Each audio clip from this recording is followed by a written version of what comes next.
Guess who's back? Guess who's back? Y'all thought Now Join the Conversation was on hiatus or something. Y'all thought we was on our Skip Bayless. They ain't fired us. We back. You can't fire us off Cess Talk Sports. We present this thing. We present this thing. Now we've been missing. We've been missing in action. Life been lifing. But we back.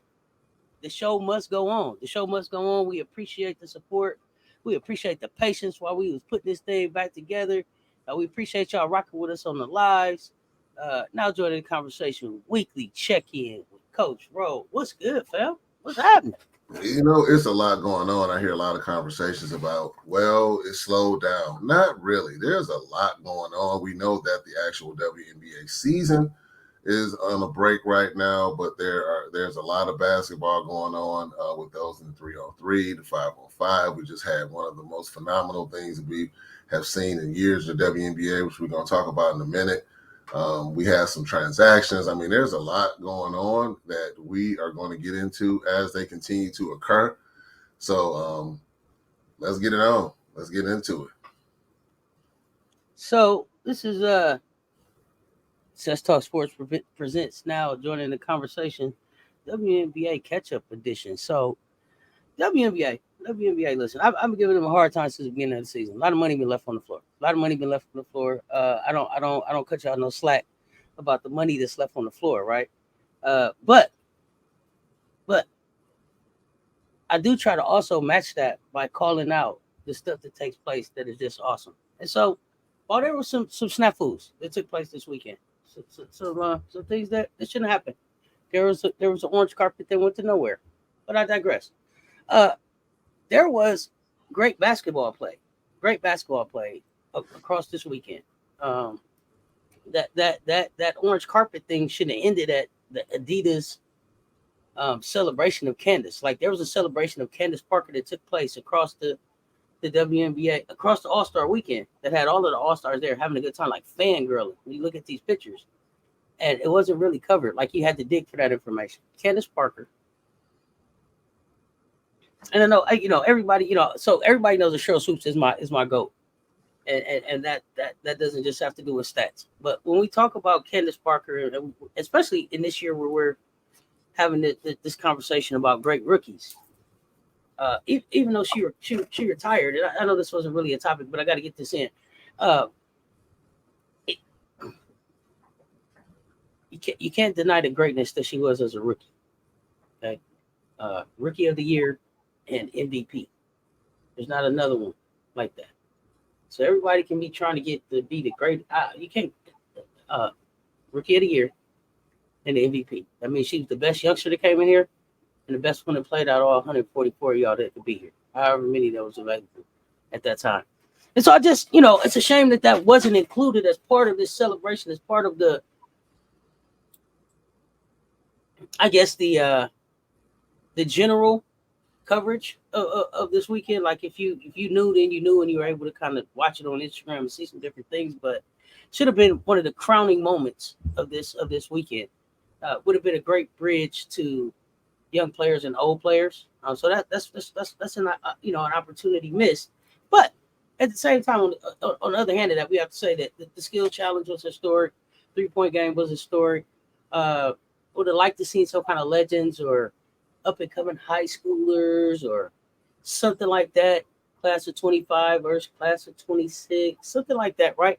Something that's bridging the gap and connecting all of these things. But All-Star game, 3.44 million viewers, and that's M's. 3.44 million viewers, and y'all know me.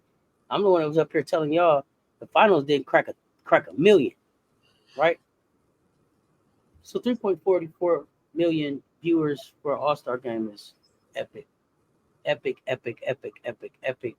out to the Dub for getting that right. But it wasn't even really the Dub as much as it was the product that was on the floor.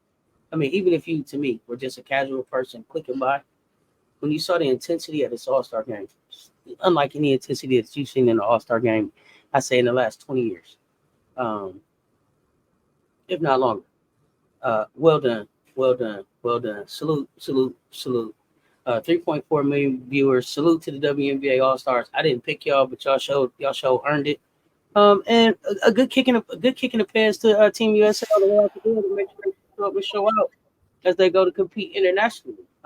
They played against the best in the world right here. Now you just got to go take care of business. But what do you think, Coach? Let me know. Well, first, I want to comment on what you mentioned about swoops. I think that, and I don't know if this is the intention or not, maybe not having that celebration, which should have taken place, is when Swoops was on the panel, which I thoroughly enjoyed when she was on the panel. Oh, no. I'm sorry if I confused you. It was Candace that was celebrating. It was Candace Parker that was celebrating. Okay, yeah, because I really enjoyed Cheryl Swoops on that panel with Big Drip. It was an excellent interview. Yeah, and I agree about the Candace Parker. So it's about the views. This is interesting to me. Is this moment? It's almost as if all of the players from both sides realize, wait a minute, we have something here that surpassed just about every sport that's being covered right now. I mean, think about that for a moment. We expected some lobs, some alley-oops, some flashy play. We expected some showmanship. These teams came out and said, no. We're coming out to compete. We're coming out to win this game. I don't think it had anything to do with the star power that was in the building. I think that's kind of came with the territory as far as like the competitiveness of the WNBA. It's exciting basketball. So it's not a coincidence that you're seeing, air quotes, celebrities showing up in droves now to the games.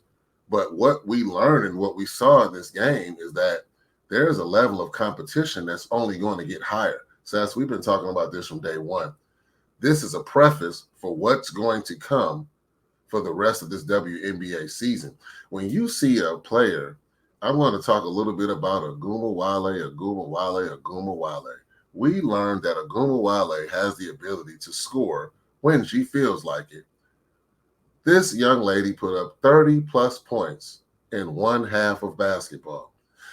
Are we going to talk about Asia Wilson, who cruised to almost 20 points? And literally, I had to watch back some of that game again because she did it in such a smooth fashion. You didn't even realize she had that many points. She could have easily doubled those points. You had B. Stu, 30-something points. We were watching it live, Seth. We both we didn't look at each other. We were in the different spaces, but you remember when we were watching it, we both were like, she had 30 points because it was such a smooth game. But then you saw some players out here really giving it their all because they understood the moment. That's what stood out to me. They understood the moment in WNBA basketball, and they took full advantage of that by the way they were playing out there. And here's another thing, too. I don't think it's a coincidence that 3.44 million viewers is the reason why the Disney contract was renewed. Disney knows. Disney has deep pockets. The Disney Prime, I don't know if you saw that, Seth. They renewed that contract with the WNBA. So I think we learned that what we've seen all along is that this is a great product collectively with the players. And then, we could talk about this for the rest of our show today, even though we're going to move on. But there were some players that set records in limited minutes. Look at what Angel Roy Reese did. She played 17, 18 minutes and had a double-double, set a record. We're seeing stuff that we've never seen before as far as this level of play on the court. So kudos to all of those players. I think for the and I'm not taking anything away from anybody that didn't watch the WNBA before or those that didn't really pay attention, but I'm going to say for those that were watching, this is not a surprise that they're getting their flowers now. They should have came a long time ago, in my personal opinion, but this is just the beginning. I think that the world of sports has been put on notice. These athletes are for real and always have been and are only going to get better and better. This is a booster for everybody, not just even those that weren't in the All-Star game are going to benefit from this event. Let it sink in. The most viewed WNBA game. That's saying a lot. And look at the love and the camaraderie amongst the players. This is something that it was a great event, and it's only going to get better. It's only going to get better, and I can't wait until the second half of this season because I know some of those players, especially the players on the Team USA roster, are gritting their teeth because they lost to Team WNBA. I'm looking at all of those matchups coming up the second half of the season. Everybody on the Team USA roster is a dog. You hear me? And we're gonna see who show their teeth after this run overseas. So great stuff. Great stuff. Well, I mean, they got the highlight that they wanted. It just ran. The Caitlin the Angel piece. Big Fo, magnificent branded and marketing. She made sure she got pictures with everybody that could be controversial or competitive. She's already shown that the love is out there. Yeah, I'd have put the love out there, so it's nothing that you can do with that. So that's a level up on Angel's being a villain, and I think that she's able to do that because Angel was so willing to be the villain in this thing coming into the dub. But I digress. But I just thought that was a great move. And I don't want to make it seem like I felt like everything that Flau'jae did was about her branding or about growing her celebrity, but her approach I felt like was very even. It was very even. Like they won't be able to say anything bad about her, right? So I love the way that she's building the brand up. Flau'jae's learning how, like you said, she's learning how to navigate, and it's professional marketing. And kudos to her, keep doing it. I mean, and I don't want to act like I felt like that she didn't, because let's understand that this young lady is a rapper, but and hey, is a basketball player. Cess, I'll say it in my own bias. I was waiting to see her at the halftime show. How are you performing?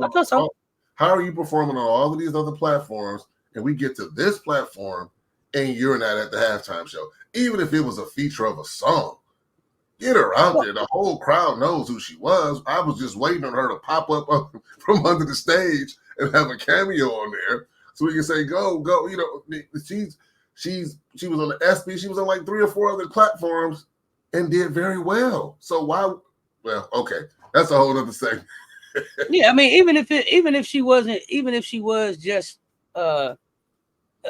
in between, in a timeout type of moment, right? You definitely wanted to get some of that star power on your WNBA All-Star Weekend, but I don't think that they had an understanding of her star power. But when you see WNBA All-Stars going to see Flau'jae perform or having Flau'jae perform for these athletes in their height, just says a little bit more again how out of touch we are in some areas of the WNBA. But hopefully they'll keep working in that area. So I know this is one near and dear to your heart here. So Coach wants to know if the Liberty can set the wins record, and I believe they got to win 35. Is that right? They got to win 35 to up it on my Aces at 34. And what's your record right now? The record right now is 21-4. 21-4. So you need 14 out of 15. Is that right? 14 out of 15. 14 out of 15. 14 out of 15. So I was looking at this earlier. Let's just look at this here.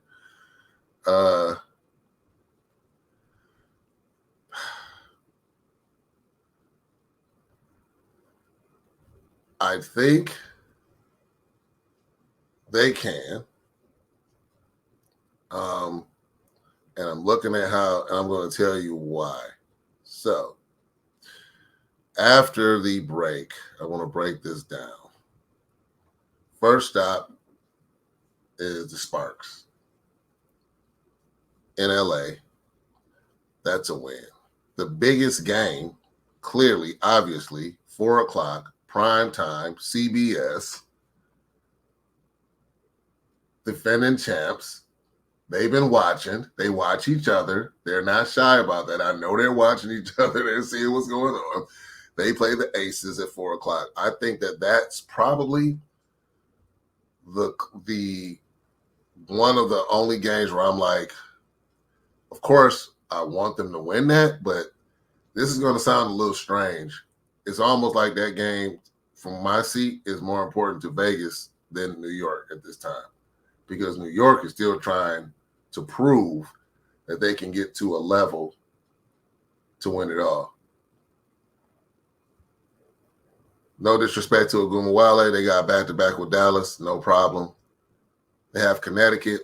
New York seems to have Connecticut's number. I think Connecticut may have clipped them once, but I think New York got them twice already. They go to Phoenix. They go to LA. Then they go to my Seattle Storm.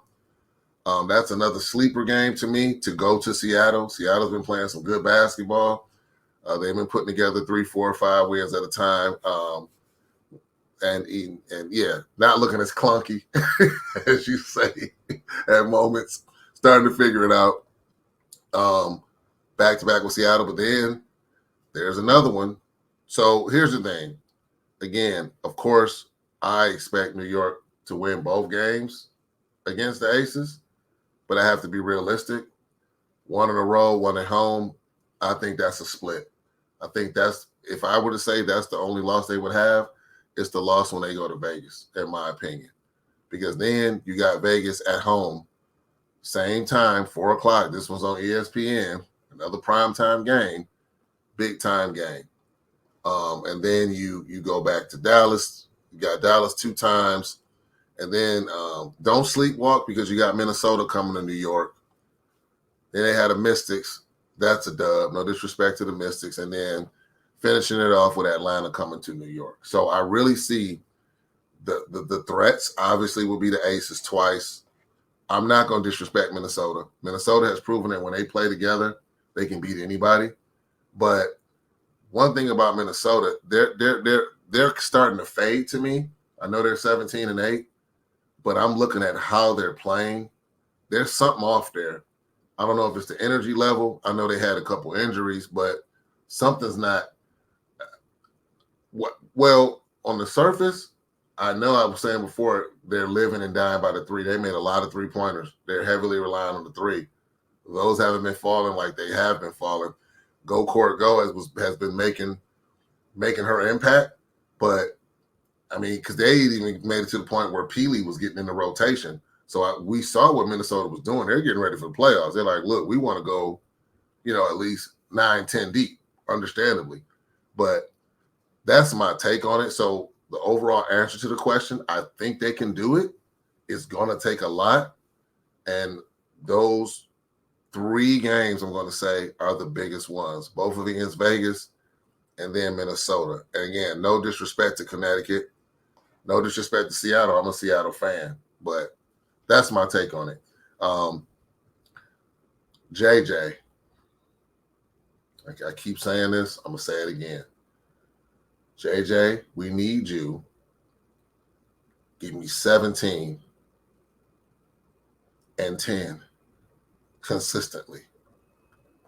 I don't want to see 28 and then the next game you have 6.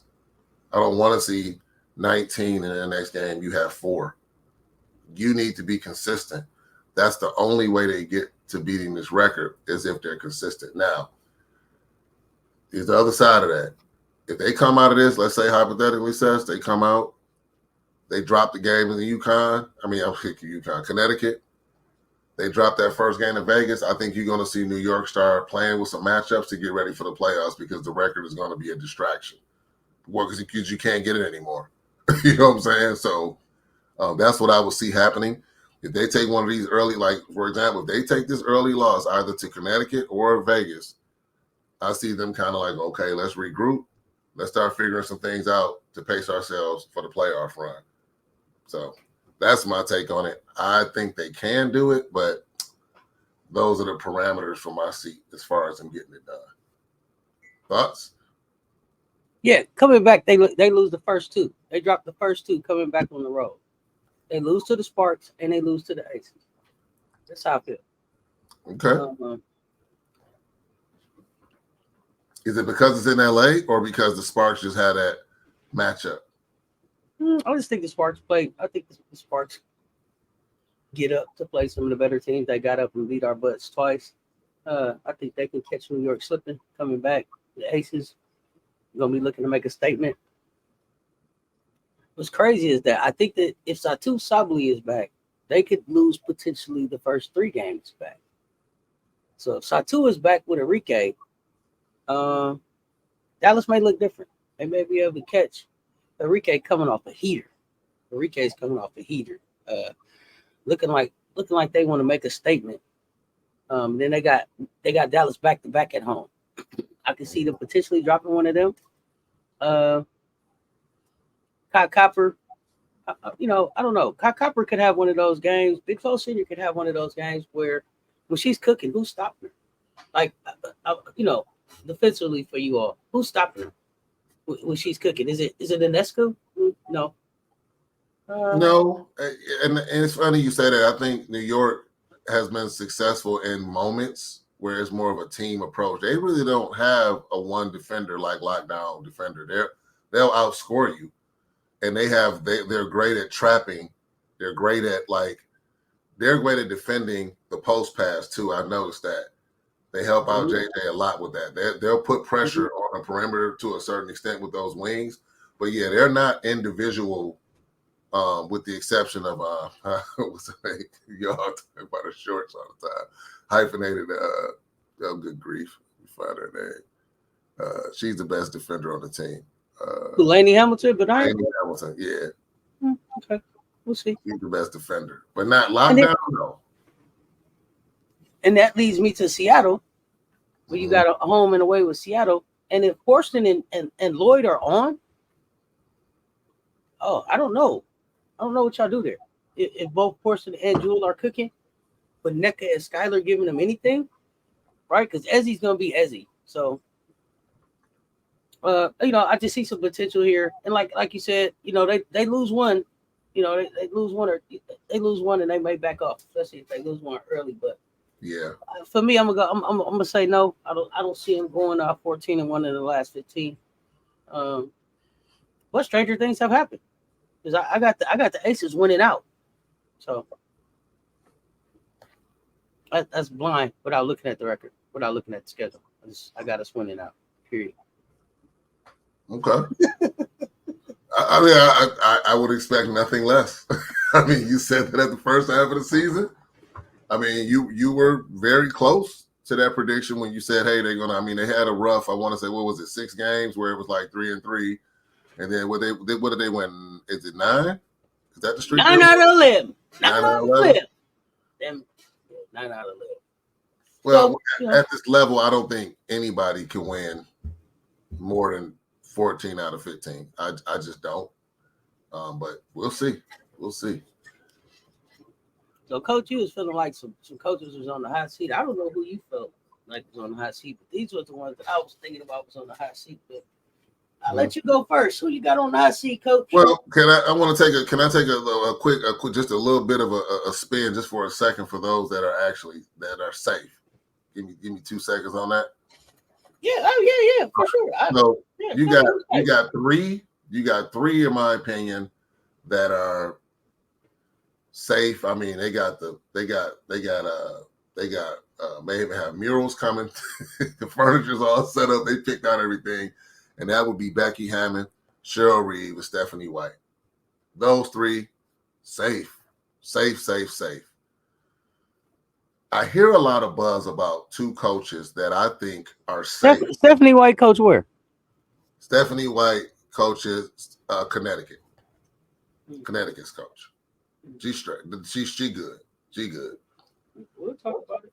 Now, there are 2 that I keep hearing about that I think right now are safe for now.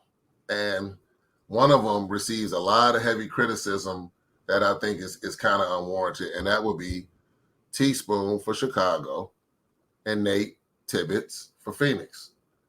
I think they both are in kind of similar situations where they have some personnel. Give them a chance to get some of their players, give them a chance to get some of their staff in there as far as like making some moves, and then they'll be okay. Hey, Last Dragon, we ain't got time to be teaching moves. You got to know the moves already. You hear me? What are you talking about? Hey, what? So what did you say? Now there's 3.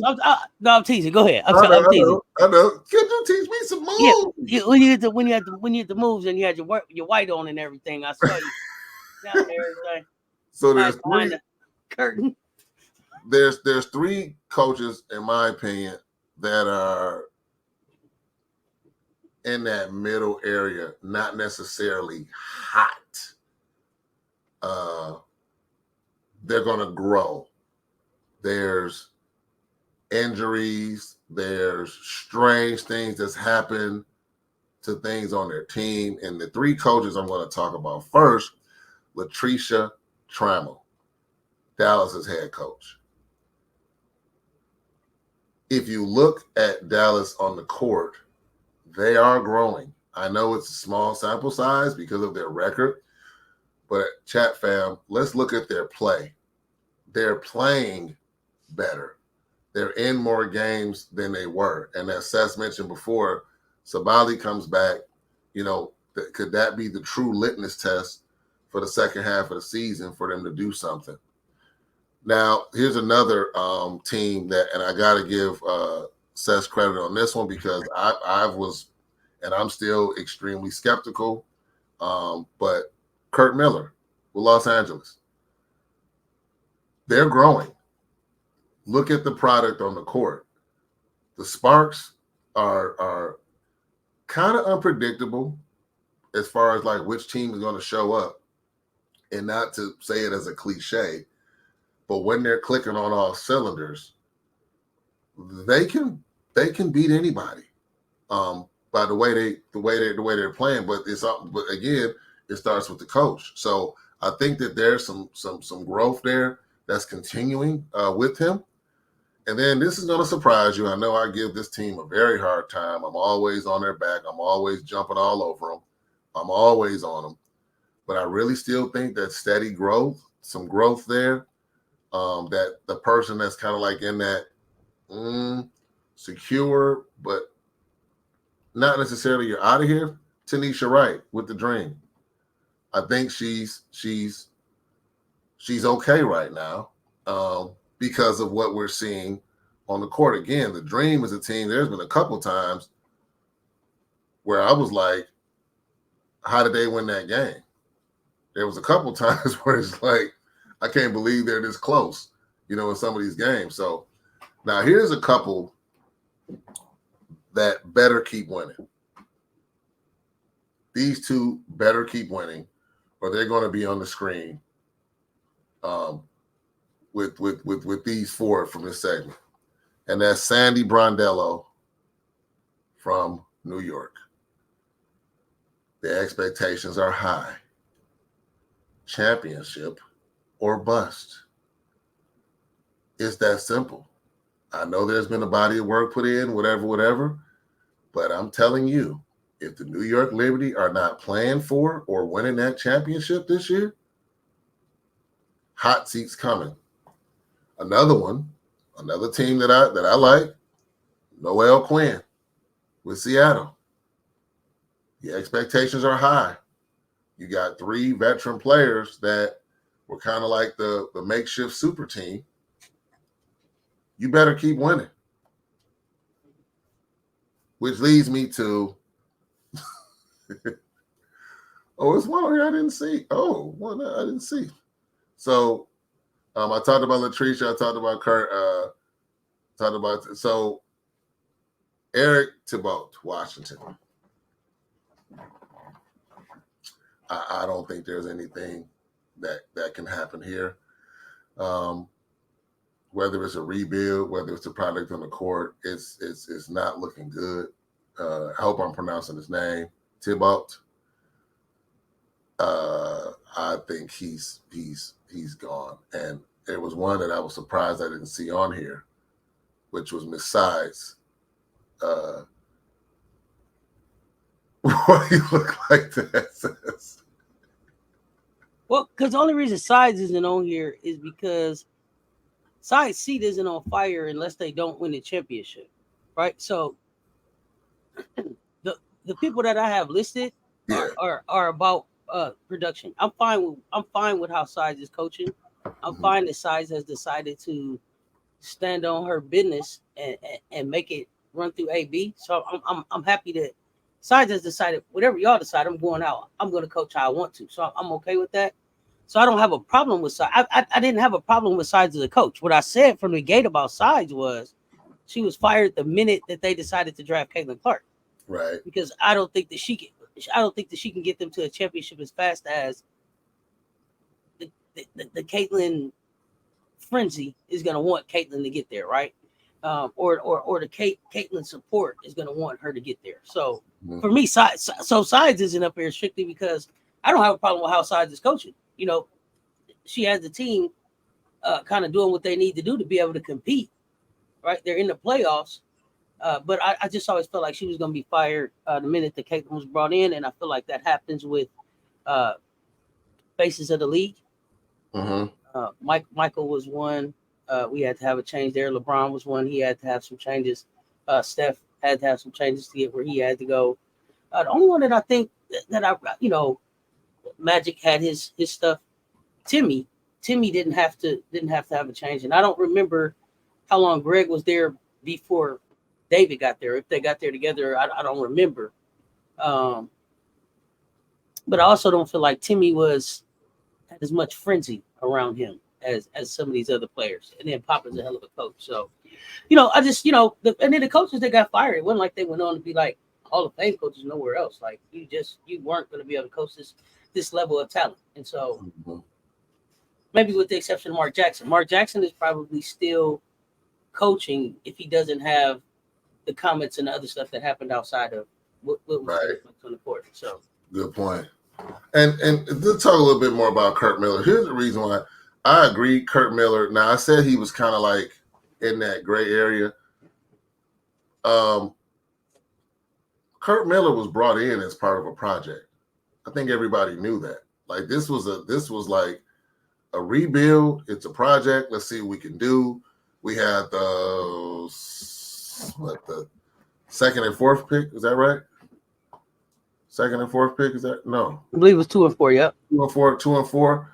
So it's like he came into something on the level of a project. And then with Tanisha Wright, not similar situation, but with Tanisha,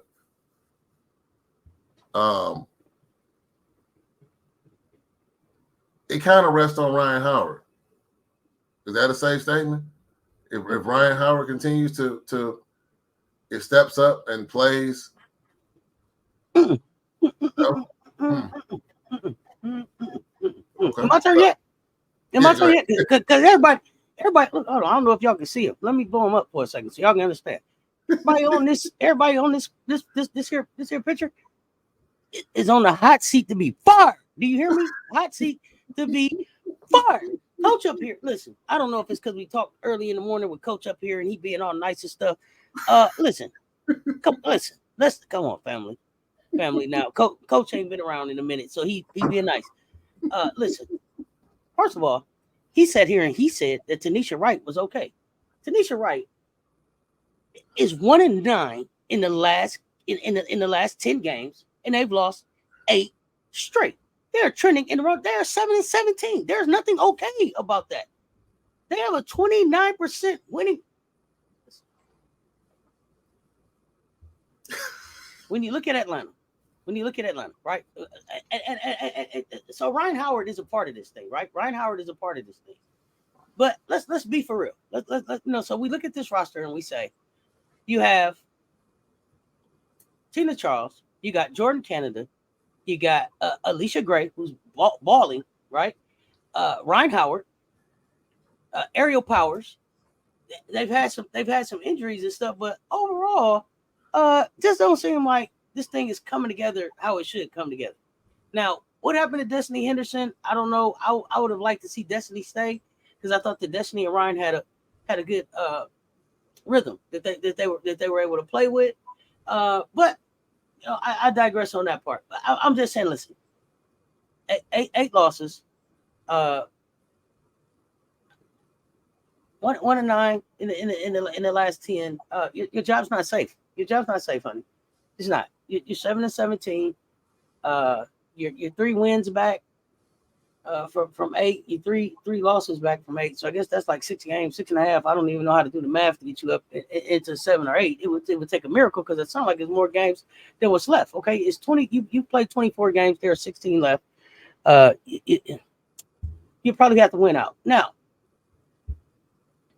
Kurt's on fire because of everything that you said about the Sparks.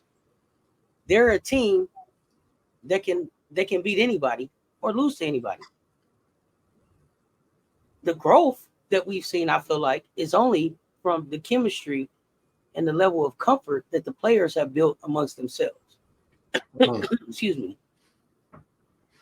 Rakia Jackson coming into the starting lineup, that happened a while ago. So I can't even give that to the, and they're 2-8 in the last 10 and lost one.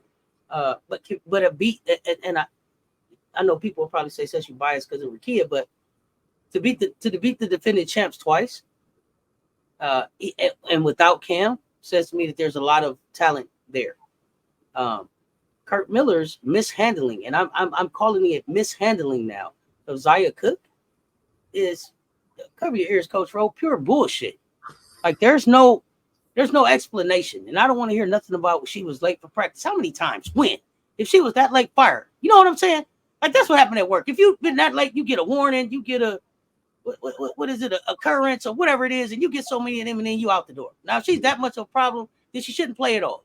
But you pick and choose, and you put it here and there, and she gets cooking a little bit, and then you don't play her for 2-3 games again. So his handling, the mishandling of Zaya Cook, and I'm for sure calling it mishandling, especially in a situation where Lexi Brown is out, Cam is out.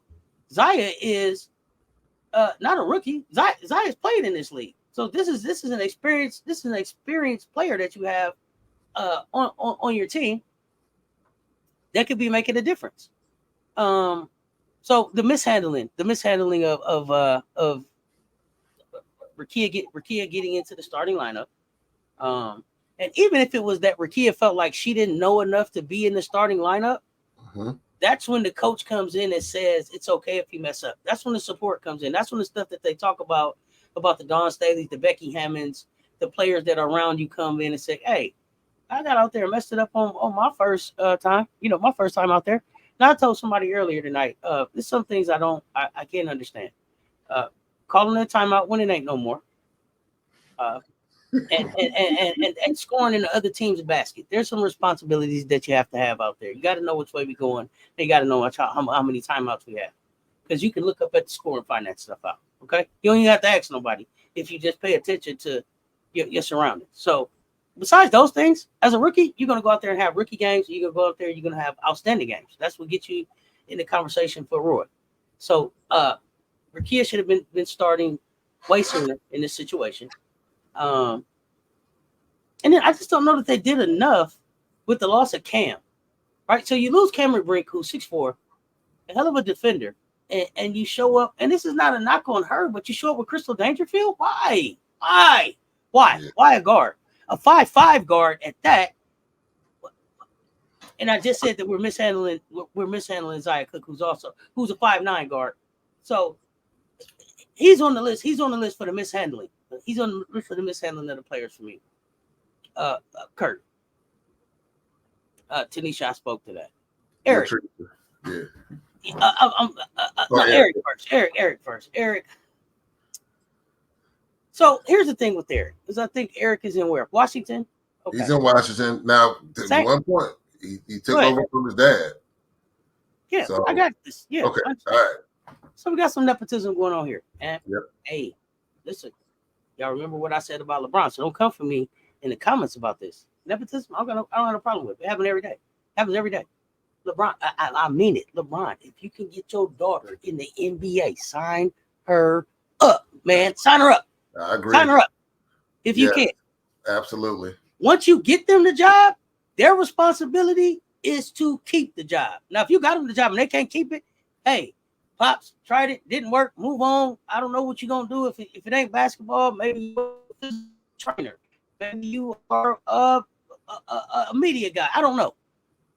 But I don't have a problem with the nepotism. What I have a problem with is the inability to get the team to where they need to go. Now, I don't know a lot about Eric the Buck, and I hope I'm saying his name right. I don't know a lot about him. And so what I don't know is if Elena Deladon was there, would he be able to do something different? I'm inclined to think not, just because that's just the energy that I get off of him. I'm inclined to think not. So he's on the hot seat because they're another team that can beat anybody or nobody, and they're in these games without Elena Deladon. And the decisions that they could have made, and I know it probably wasn't Eric, this is probably more front office general manager type stuff, but the decision not to trade Deladon has had such a negative impact on what they've been able to do as a team. And that irritates me the most, because usually when you send a player away, it's so that they don't have a negative impact on the team, so that we're not thinking about that, so that we're not. But when you look at this team, you can't help to think, wow, if there's a Deladon on the floor with them, they look a little different, So you got a Deladon on the floor, and then you go into a Dolson. This is a different type of game, because you can be going inside out at one point and then letting Dolson shoot threes. So this is something that a team would have to defend against when we switch this thing up.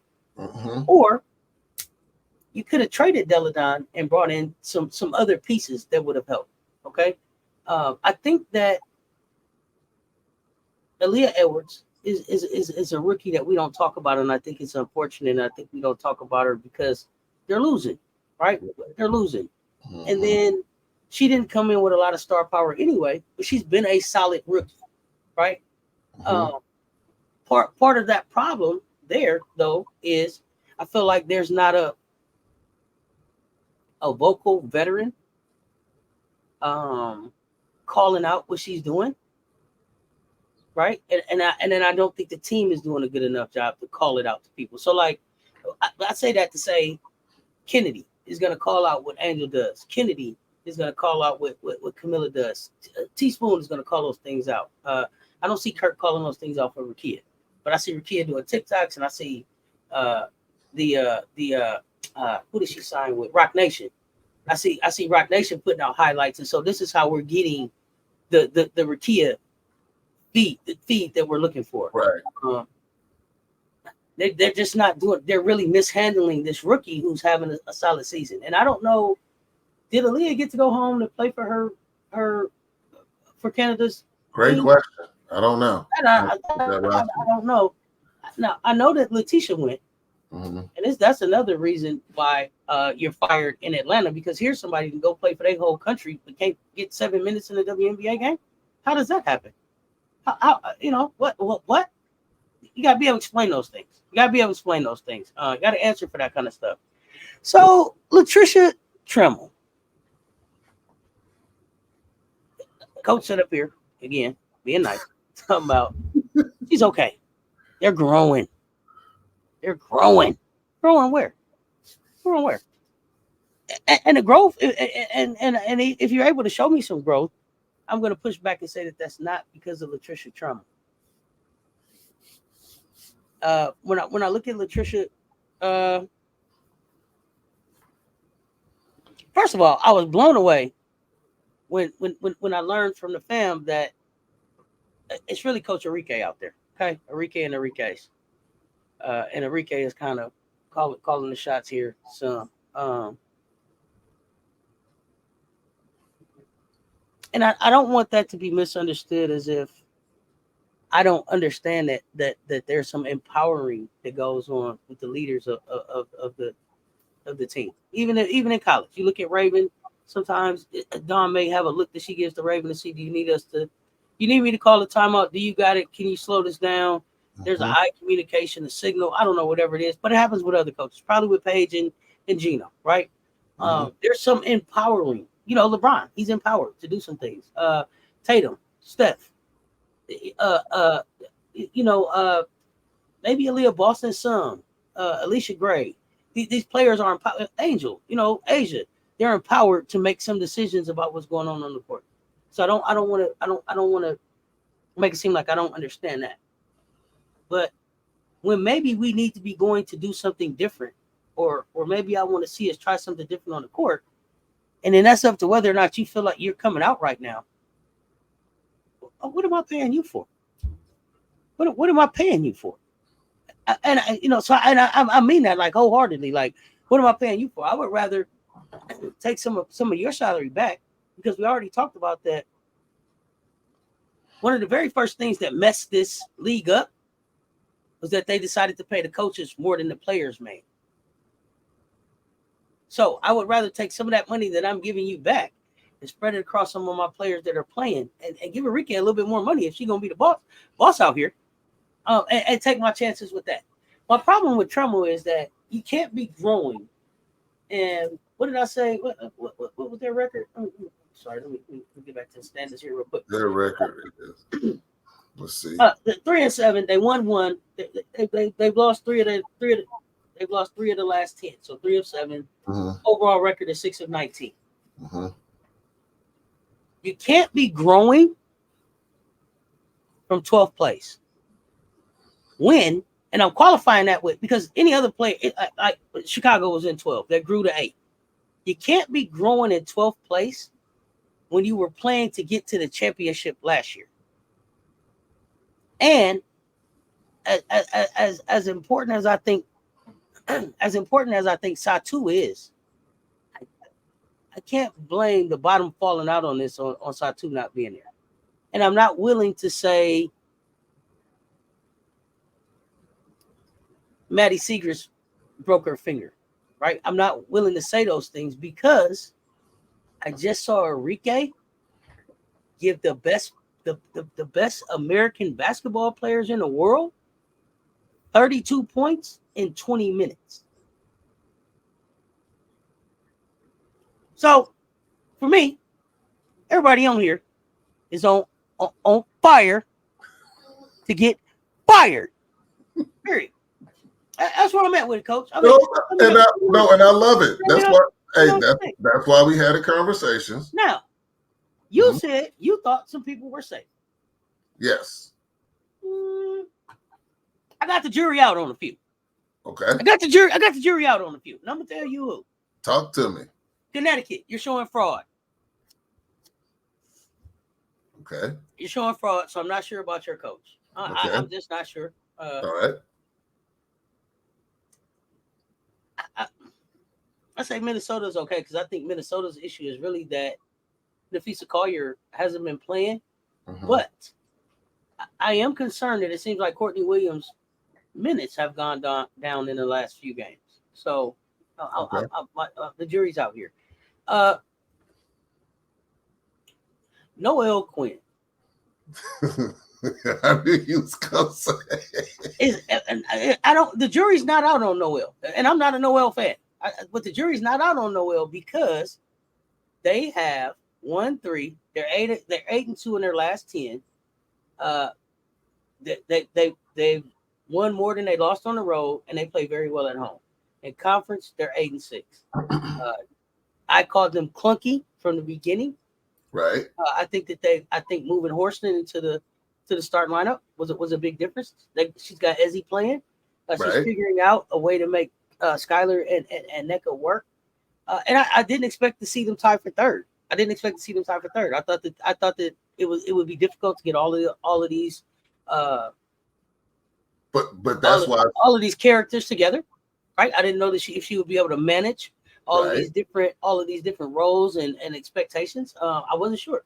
So she's done that. So I think she's done a fine job. Now she's not at this point. She's not up for like coach of the year or anything. No. But she's not in danger of having her name erased off her driving space, her parking space either. Exactly. You know what I mean? So that's why I said there's 2 coaches, in my opinion, and it's not ironic that it's my 2 teams. I think they have the highest expectations. Noelle Quinn, like you said, pleasant surprise, but when you really look at it on paper, everybody's big paper people, the analysts beginning of the season and all of that are looking at the big 3, and they're saying this team should compete deep in the playoffs, just on paper. Now, I've been very transparent in my Skylar, in my personal opinion, not playing up to where she should be playing right now. Is it because of the layoff? Is it because of the chemistry? Somewhere in the middle is the truth. I think when Joel stepped up, and I think this has something to do with Noel, I think Noel said, look, hey, Nneka, Jewel, figure it out. One of you all, whoever's hot, keep feeding them. That's what I've been seeing when they win. Skylar is kind of like the and one in watching their games. They don't go as far as Skylar goes. But when Nneka is aggressive, or when Jewel is extra aggressive, and the other two are like, okay, B and C, they win. When they get to the whole I'ma shoot, that's when the clunkiness comes in and they look kind of discombobulated out there. But I agree. I think that the expectations for Noel and Sandy are very, very high, which here's where I think it's not really fair. It's not a fair system.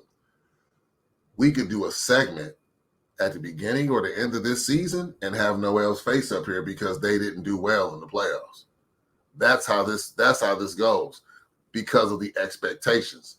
That could potentially happen next year sometime if they flame out and not do well in the playoffs. And I want them to do well, but just my thoughts. I knew you was gonna say something. I don't think that she's on. I don't think that she's on fire at the end of this season. It may be warming up. Yeah. Agreed. But you had the visa issue, so you didn't really get to see Nikki Miller early in the season. You had to move Horston. You had to figure out how to get the old people to work with the new people. I don't know when I look at the other coaches available that I see another coach that would step in and be able to do that and have the respect. I think Sue Bird and them will be patient. There are certain, but I do see associate head coach is Christy Tolliver. So if this thing starts to go off the rails early next season, you could see a change like a Christy Tolliver becoming a head. I'm sorry, I'm looking at Phoenix. I was needing to look at the at Seattle's coaching staff. But while you're doing that, I want to say this. You made a point I want to build on. There are some teams that have to have former good players as their coach. And that was my point. I was just looking at the wrong name because I had moved on to talk about. But I was going to say it's Pokey Chapman that I see there as an assistant coach that I think is step into that role if it starts to go off the rails, right? So for me, I think that there's a succession plan there if they wanted to go there. And then you also have a Sue Bird that's in the front office that I don't know if Sue has an interest in coaching, but maybe could step back, could step on the floor if there's an interest there. But for me, the Pokey Chapman was really who I meant to point out as a potential being able to step in and take over for Noel, especially having rolled through this season to see how this thing and the clunkiness and stuff was managed. If that makes sense. Was that another interesting thing? I want to jump a little bit about Eric Thibault. What's interesting about him, Cess, is he turned down numerous jobs to stay in Washington to be with his dad. Hey man, I worked at a family business. Ain't nothing like work for your family, man. Ain't nothing like work for your family. But you mentioned nepotism, and I'm not saying that I agree with what Washington's doing. I think his seat is warm. I really do, Cess. I don't think. Oh, here's the thing. I can't disagree and say it's not hot, but I would not be surprised. Eric Thibault. I would not be on fire. I would not be surprised because of the dynamic playing for his dad if he's there next season. I would not be surprised. I'm just saying. I would not be surprised. I would not be surprised if he's there next season. Of all four of these, he's the one that could be there next season. Only reason he still got a job right now, because it ain't nobody on that team that will say nothing to him like I would say. Man, I'm going to go tell your daddy. Who you talking to? Exactly. No, Cess. Man, I'm going to go tell your daddy. Who you talking to? I agree, lock and step. They don't have that type of they don't have that type of person on their team, right? They don't. Right. You think about it, right? I tell you all the time, as polite as they come, right? Who would do it? I don't know. Oh, I don't know. I'm sorry, you cut up a little bit. I don't know. I don't know. I don't know. But here's the thing. Who are his assistants? Let me just real quick. I know we're running out. I know we're up against. Let me just see real quick. Yeah, and then I got to get one in before. Go ahead, please, go ahead.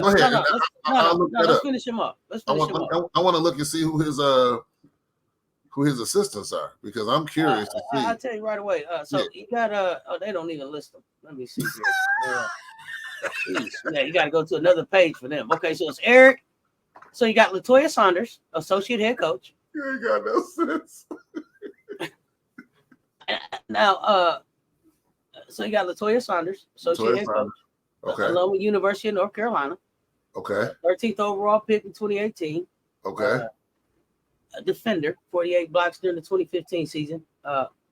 Played in Washington. Was a part of the championship team there. Okay. Okay. So gotta love her. And now the general manager is Pop.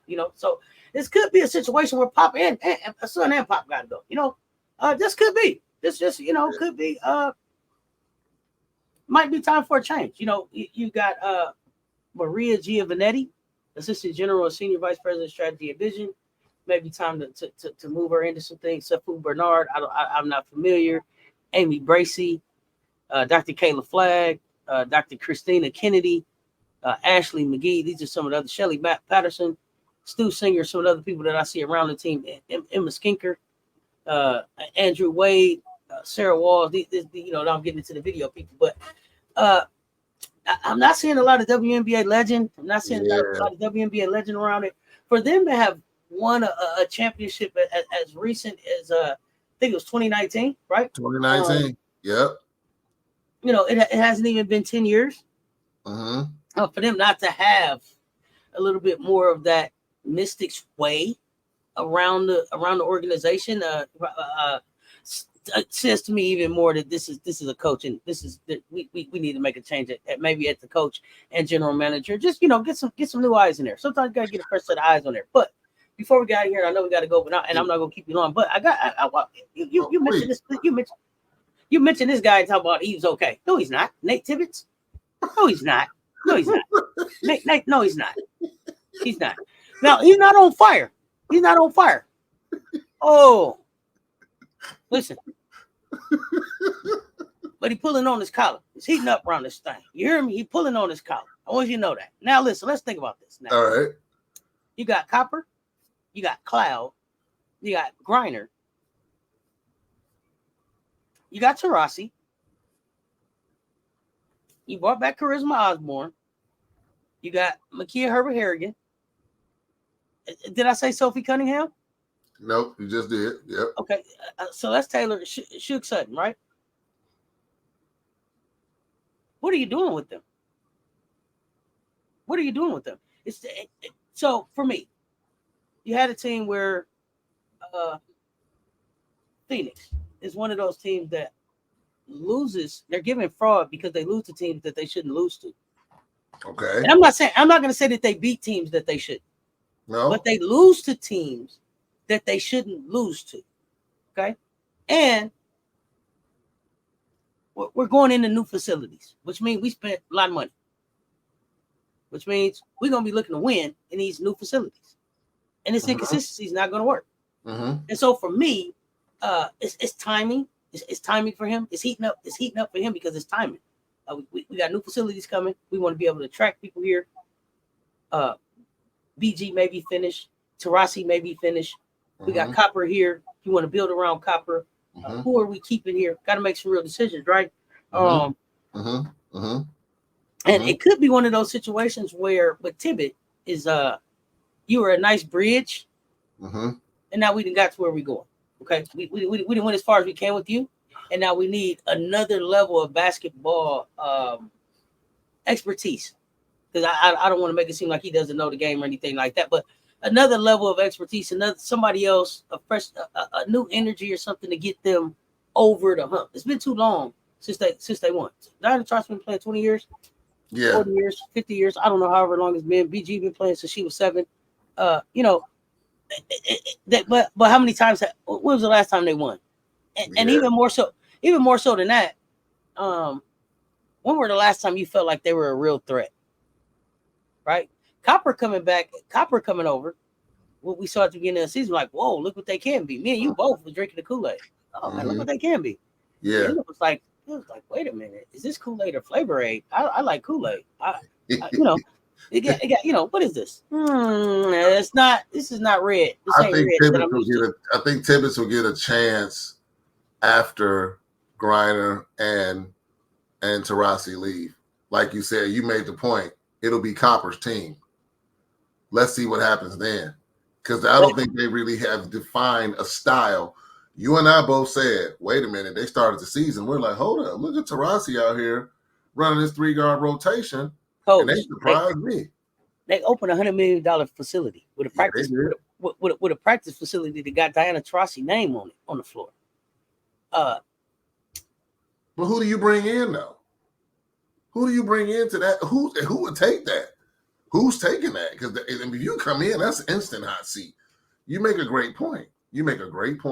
That's a huge investment. You come into this job, you better win. That's the instant message when you step in there. You better come in here to win. So you talking about somebody stepping in with that? Let's see what Simone Augustus does. Let's see what Simone Augustus does this year with LSU. Because Simone said they weren't necessarily married to the fact that they were succession plan at LSU as much as whichever correct opportunity comes for me. I think Augustus will be a great coach for Copper. I think Augustus coming in will be a good opportunity to bring in some other young players. Augustus coming in may interest some players that ain't playing. Augustus may have some opinions about players that aren't playing in the league right now. With a way to be able to build there. So I throw that name out because I know that name would be respected. What about the coach? What's her name from Ole Miss? No, thank you. Because what I figured out about, and I had to be honest, like I had to do this assessment. Like, is it really that I like the coaching style, or that I like the post game pressers, and I like the breath of fresh air that the honesty gives. And so when I really thought about it, it was like, I don't know that I see enough where I'm like, yo, I'm really behind your coaching, but I like your style, if that makes sense. Right.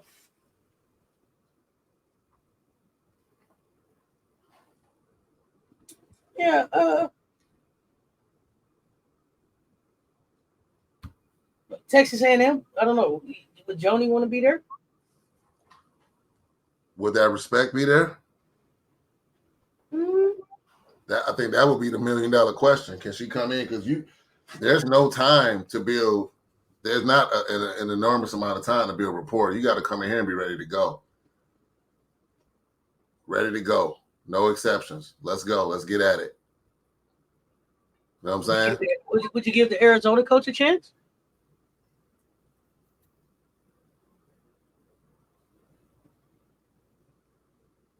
Yeah, I would. One, because you're already in Arizona. You already know the layer. You're already in Arizona. You know the climate, no pun intended. And you may have a style that fits this team. Because, again, when Griner and Taurasi leave, I think we saw they were working with something. They need to figure out their style of how they're going to play. BG came, and I think I said this on one of our earlier shows, gave us some fool's gold. It looked like they had flashes if they could play with anybody. And then the reality set in after 2 games. And it was like, well, no, you're slowing them down. And I'm not blaming BG. I like BG. I've always liked BG. But BG is slowing this team down. This team wants to run. This team wants to get up and down the floor. And the best player getting up and down the floor when it's a player that's almost 40 years old and dying at Taurasi, that's a problem if that's your best guard pushing it on the floor right now. So it'll be interesting to see when those 2 changes are made. I think they'll hit us. I think a real whammy may come in. We might see Deladon call Phoenix. Hey, I want to be here. Can you imagine her with Kalia Cooper? I mean, something like that. Now you're talking because you got a veteran presence that can be like, I can get a bucket when you need one, but Kalia is your team. Deladon would love to ride a wave to a championship with somebody that's the alpha on the team. Yeah, I'm trying to get Deladon to Chicago. Las Vegas. Oh, Las Vegas, yeah. Trying to get Deladon to Las Vegas. But don't be So surprised. I'm looking at this. It's interesting. That was an interesting question you asked. So now I gotta ask. Do you know any of these? So the we'll close with this. Tell me what you think. I'll name a couple of these and tell me if you know them or not. Women's college basketball assistants that are ready to become head coaches. And you tell me what you think if you know any of these. Blanche Alverson from Georgia Tech. Nope. Fitzroy Anthony, Miami associate head coach. Nope. Lauren Batista, Princeton, assistant recruiting coordinator. Yes. The name sounds familiar. Yes. The name sounds familiar. If I'm not mistaken, she's the one that that revised that little backdoor system that they have now. When they, they're kind of making something out of nothing. That's kind of the brains behind that whole scheme, if I'm not mistaken. Mm-hmm. Okay. So, in my humble opinion, she's a East Coast coach, not West Coast. East Coast all day. You know anything about Sadie Edwards, Baylor assistant? Nope. Jonas Chatterton? Nope. Okay. Winston Gandy. I know him. Oh, I know him. Oh, that's South Carolina assistant. He didn't want to scout. He didn't want to scout at Iowa. I know Winston. I don't want Winston to go nowhere, but I'm happy to see his name up here. Winston might be in Indiana. But I look at Dawn's tree, and I think Lisa Boyer walks off into the sunset with Dawn, if not before Dawn. But I can see Jolette Law. I think Jolette was at Illinois before. Winston Gandy. I can see Winston. Indiana. Khadijah Sessions. I can see Khadijah.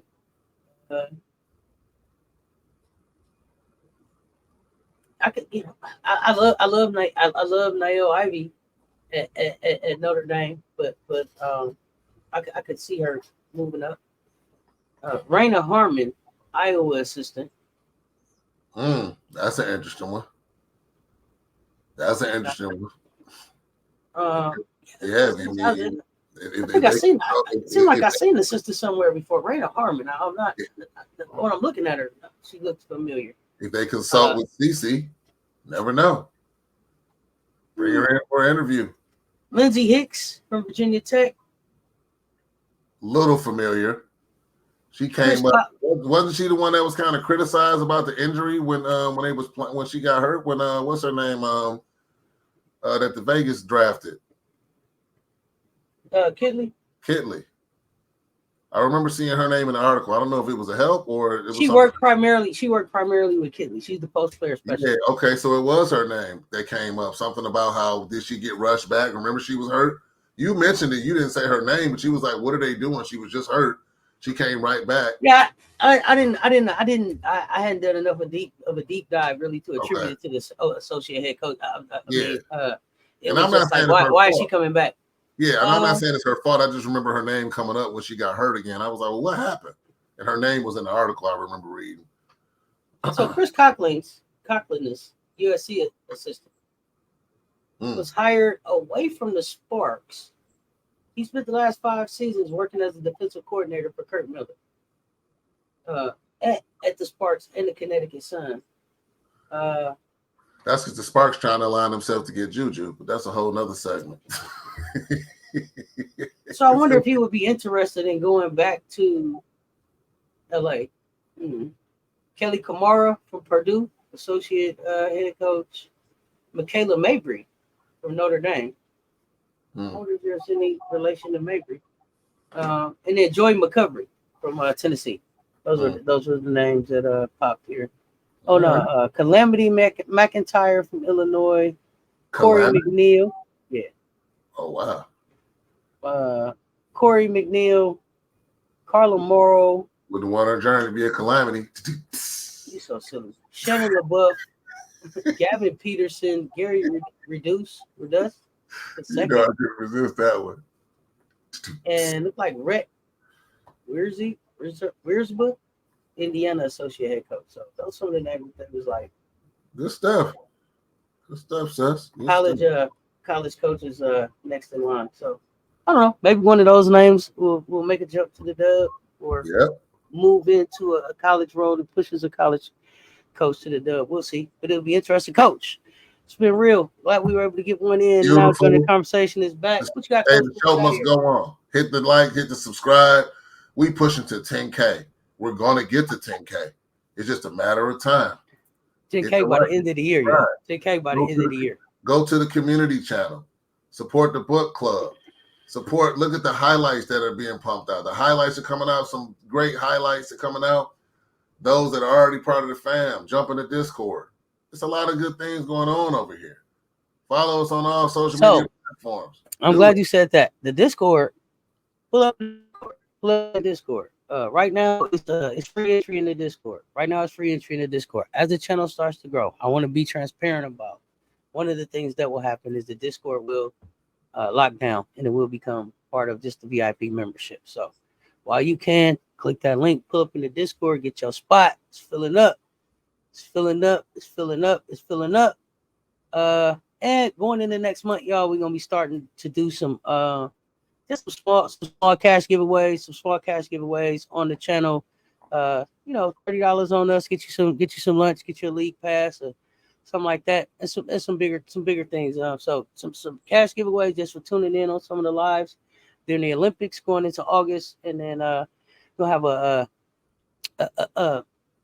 a progressive giveaway. So we're gonna give away $250 a couple times, and then we're gonna give away $500, and we will be getting out more information on how to participate in that. But make sure y'all are sharing the videos, liking the videos, subscribing, hitting the notification, and then if you are so inclined to want to support the channel further, there's opportunities to shop with our affiliate links that are included in the videos.